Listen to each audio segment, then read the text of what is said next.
A top leader in Christian home education is upbeat about the growth of the homeschool movement in Illinois, and the former public school teacher tells IllinoisFamily.org he sees home education as a logical choice for Christian parents who are alarmed by the leftist agenda their children face in government schools. Kirk Smith is the executive director of the Illinois Christian Home Educators Association.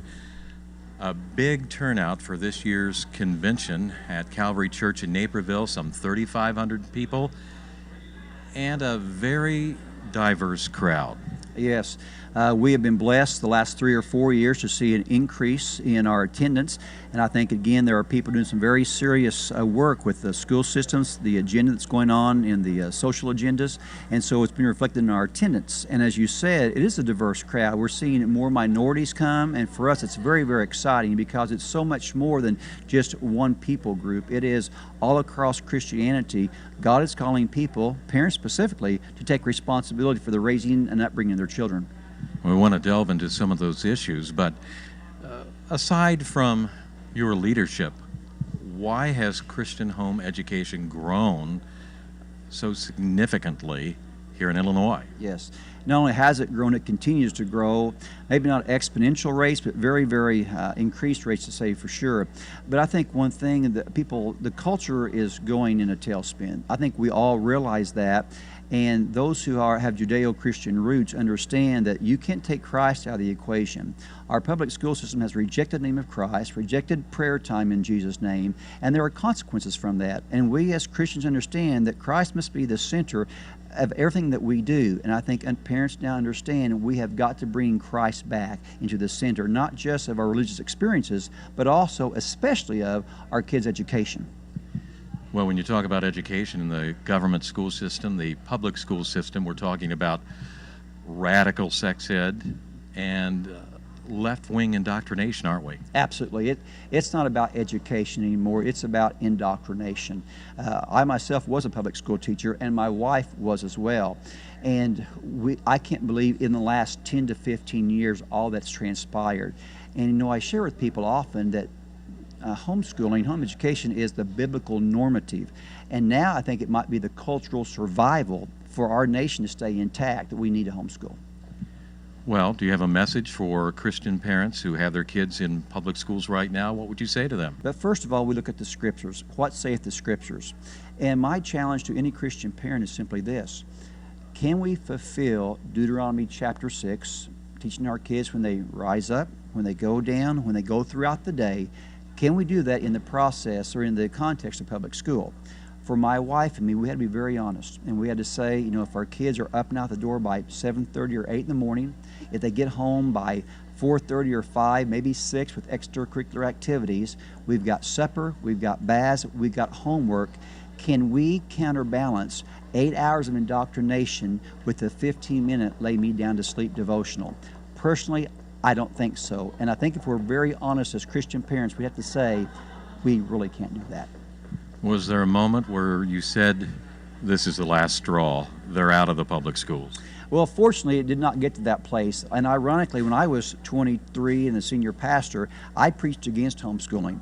I preached against Christian schools. I preached against public school. My idea was the real world, sink or swim, live or die. And the fact is, most were sinking and most were dying, and the statistics prove that. And so for us, what really changed us was just a good, honest look at the Scriptures. We had to be very transparent and very honest with ourselves. What is the biblical normative?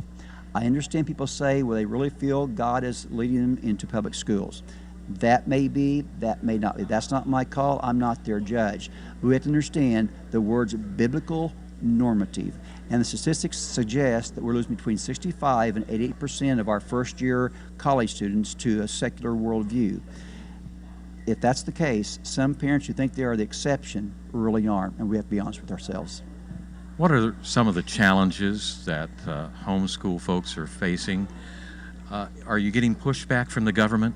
No, we really appreciate the legislators in Illinois understanding that it's our right, not our privilege as parents, it's our right to home educate. And so we have very little external pressures. I think the most pressures that people feel comes from secularism, pragmatism, that they're afraid their kids won't measure up in the secular institutions. But what I tell people is, fear of the Lord is the beginning of knowledge and wisdom, not education from institutions. And what we're seeing with many of the kids that we know, they're getting good jobs because they have character. They have work ethic, things the public school does not, and in some ways cannot teach. And that makes all difference in the world. So it must be that we are our own worst enemies. What about Common Core? Is that making its way into Christian home education? I think without a doubt that is to a certain degree. I don't think it's going to affect this directly for a while. I think one of the biggest issues will be down the road. Fortunately, there are other states who have a greater vision than us. They haven't signed on to Common Core or have rejected it, and so that will tweak the way colleges do things. Now, if every state signed up, it would be difficult for homeschooling kids who are not raised up in the Common Core culture to be able to compete at a college level. But gratefully, God in His grace has had some states back off, and that will help us.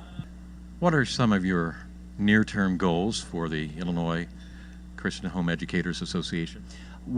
Our heartbeat as ICHE is to promote not just homeschooling, but home discipleship, where we teach not just about the classroom, but about life.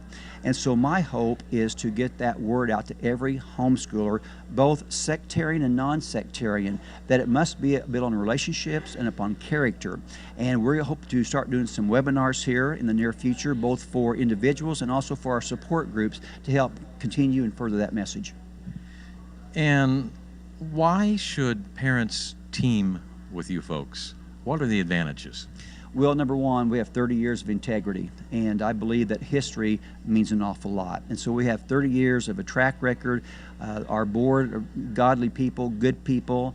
We see the fruit in their kids' life. We see the fruit even starting their grandkids' life now. So we see that there is continuity. We also see they have a good reputation in Springfield. Whenever we go to Springfield, it's always in a good connotation and not a bad connotation, and we really work that relationship. So it's a symbiotic.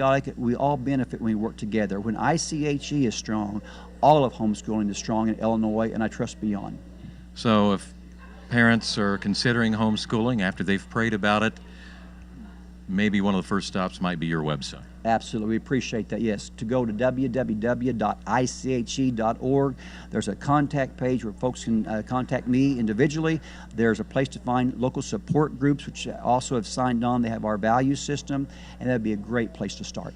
All right. Thank you very much, Kirk Smith, Executive Director of the Illinois Christian Home Educators Association.